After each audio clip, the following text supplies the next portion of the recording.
और मुख्यमंत्री की शुरुआत सबसे बड़ी चुनावी खबर के साथ करेंगे। निर्वाचन आयोग ने एक बार फिर से नेता प्रतिपक्ष तेजस्वी यादव को नोटिस भेजा है। दो वोटर आईडी कार्ड मामले में आयोग ने तेजस्वी यादव से जवाब मांगा है। तेजस्वी यादव के एक वोटर आई कार्ड को आयोग फर्जी बता रहा है, जिस पर सियासत गर्म हो गई है। ये रिपोर्ट देखिए।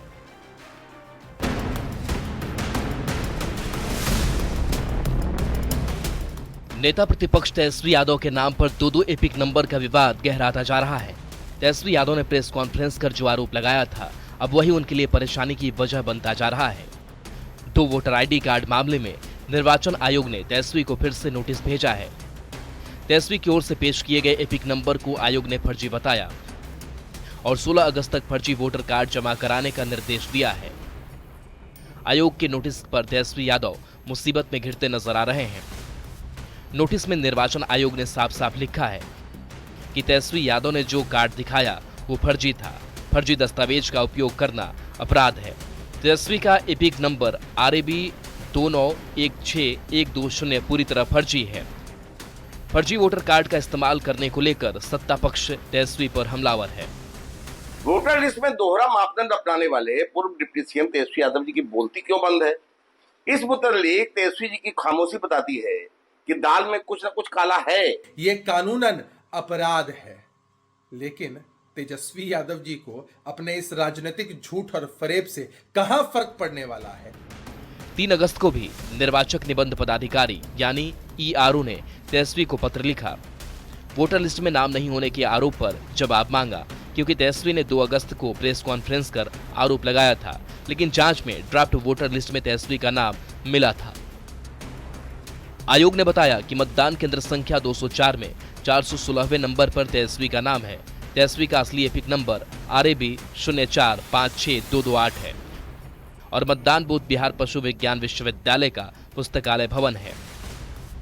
जबकि विपक्ष का कहना है कि जिस मकान के पते पर तेजस्वी का नाम है उस पर किसी मंटू कुमार का भी नाम अंकित है, लिहाजा SIR की प्रक्रिया ही गलत है।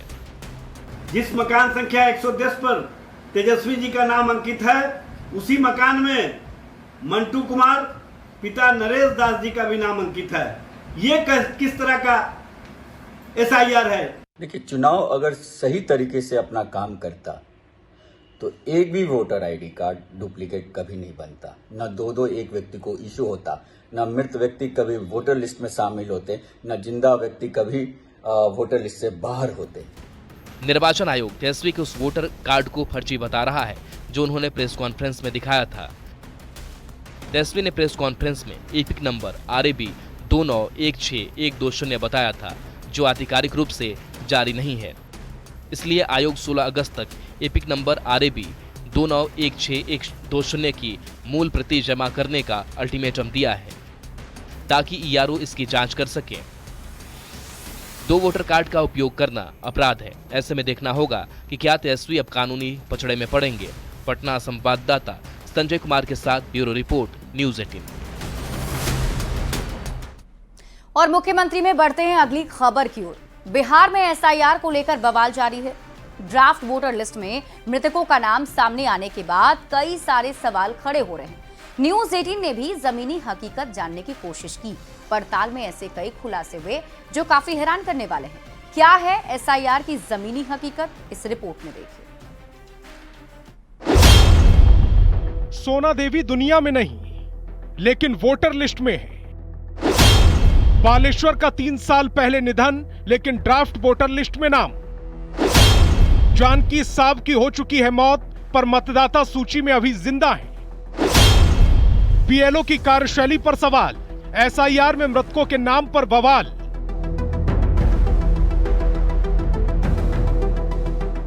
यही हकीकत है बिहार में चल रहे SIR की।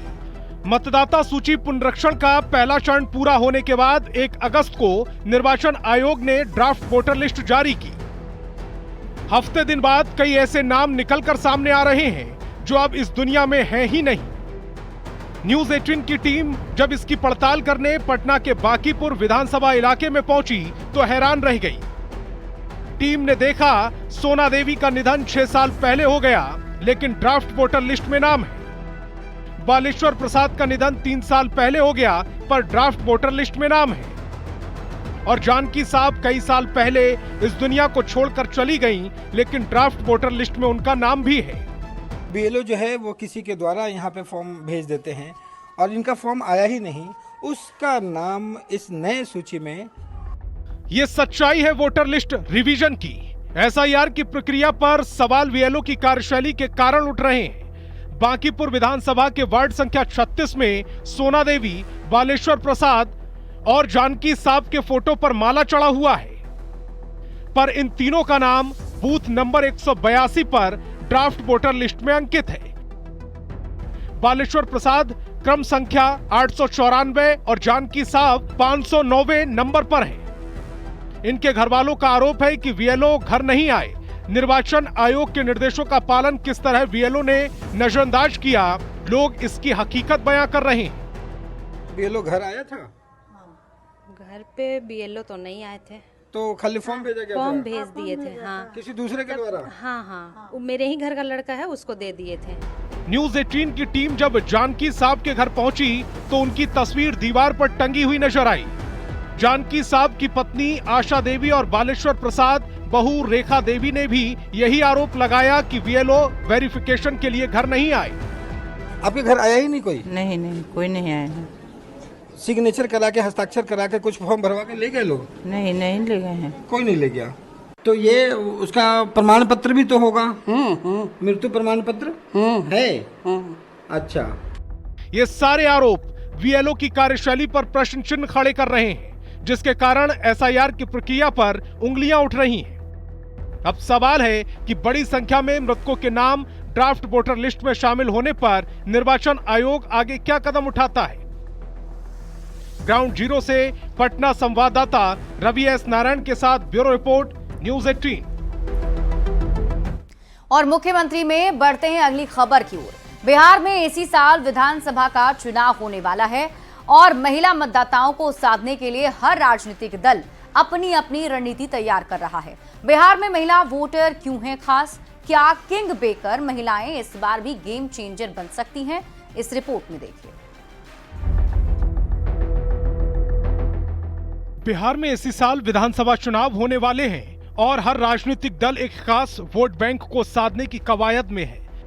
इस जुगत में हर किसी की पहली पसंद है महिला वोटर, जो पिछले कुछ चुनावों में किंग मेकर बनकर उभरी हैं, यानी सत्ता की चाबी महिलाओं के हाथों में है। चुनाव में खेल बनाने और बिगाड़ने में महिला मतदाता काफी अहम भूमिका निभा रही हैं। बिहार चुनाव में भी सियासी दल इसी मजबूत जमाधार को अपने पाले में लाने के लिए भरकस कोशिश में जुटे हैं। तो वाकई में महिला मतदाता बढ़ी है और इस बार की जो मातृशक्ति है, इस बार इन्होंने ठाना है कि तेजस्वी जी को मुख्यमंत्री बनाना है। इन वोटर के मामले में महिलाएं हमेशा बढ़ चढ़ करके हिस्सा लेती हैं। वोट के दिन आप देख लीजिएगा, महिलाएं कहती हैं कि पहले मतदान फिर जलपान। वोटिंग ट्रेंड पर गौर करें तो साल 2020 में पिछले चुनाव के दौरान 54% पुरुषों ने वोट किया, जबकि 60% महिलाओं ने वोट डाला, यानी 6% महिलाओं ने पुरुषों से ज्यादा वोट किया। महिलाएं पहले इतनी बड़ी गेम चेंजर नहीं थी। साल 1962 के चुनाव में 55% पुरुषों ने वोट किया था, जबकि मात्र 32% महिलाओं ने ही वोट डाला, यानी 23% पुरुष ज्यादा वोट करते थे। जिस साल लालू राबड़ी को सीएम नीतीश ने सत्ता की ताकत से बेदखल किया, इस साल 2005 में 50% पुरुषों ने वोट किया था, जबकि 43% महिलाओं ने ही वोट डाला था, यानी तब भी 7% पुरुष ज्यादा थे।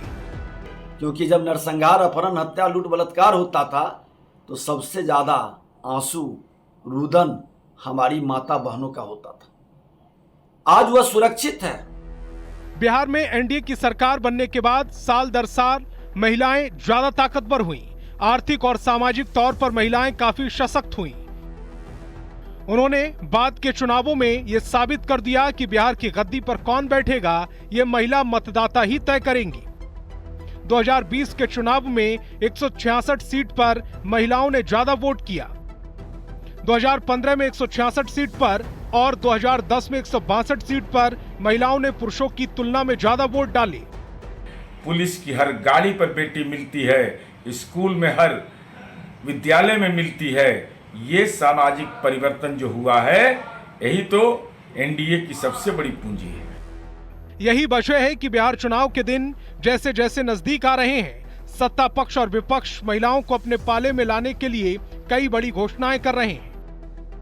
सीएम नीतीश सरकारी नौकरी में महिलाओं को 35% आरक्षण में डोमिसाइल लागू कर चुके हैं। वृद्धा और विधवा पेंशन की राशि 400 से बढ़ाकर 1100 कर चुके हैं। तेजस्वी और राहुल गांधी सरकार बनने पर माई बहन मान योजना के तहत महिलाओं को 2500 रुपए हर महीने देने का वादा कर चुके हैं। ऐसे में देखना होगा कि किस राजनेता की रणनीति महिलाओं को सबसे ज्यादा पसंद आती है और वे बिहार में किसकी सरकार बनाती हैं। पटना संवाददाता शैलेंद्र कुमार के साथ ब्यूरो रिपोर्ट, न्यूज़ 18। और मुख्यमंत्री में अब आपको सुनाते हैं बयान बवाली, यानी ऐसा बयान जिस पर बवाल मच गया है। कल पुनौरा धाम में मां जानकी मंदिर के शिलान्यास कार्यक्रम में चिराग पासवान की गैर मौजूदगी पर आरजेडी ने सवाल उठाए। वहीं पुनौरा धाम में से नीतीश कुमार के टीका नहीं लगाने पर शक्ति यादव ने सवाल खड़े किए हैं।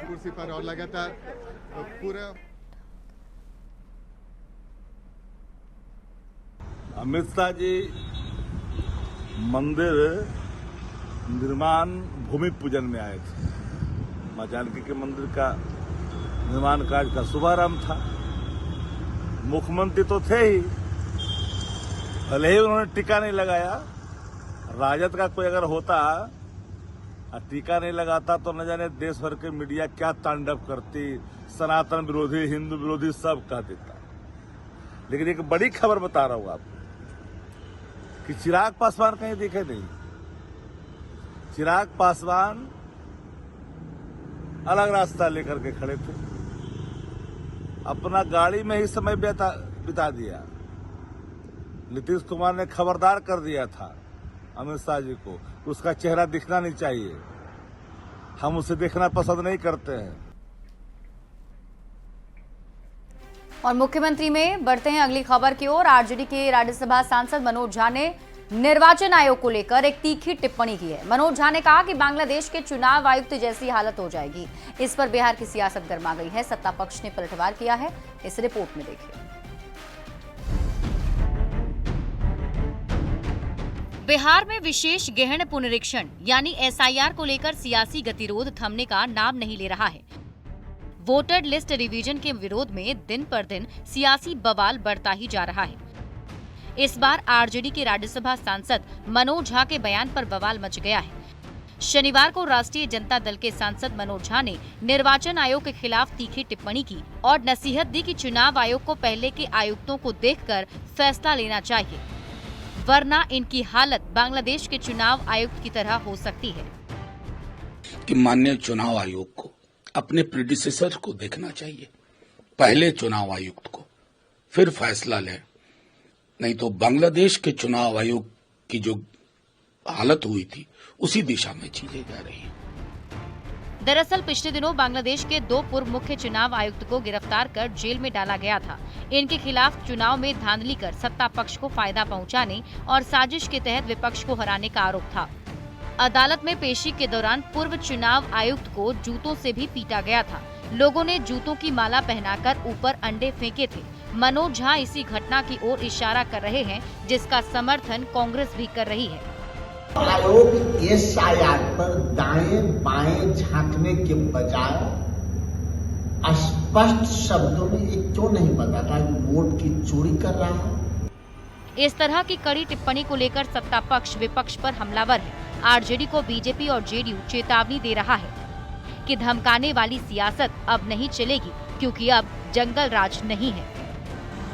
और अब ये धमकाने वाली प्रवृत्ति खत्म कर लें आप। अब यहाँ राजद की जंगल राज वाली सरकार नहीं है, यहाँ पे जनता की चुनी हुई भारतीय जनता पार्टी के सहयोगियों की एनडीए की सरकार है।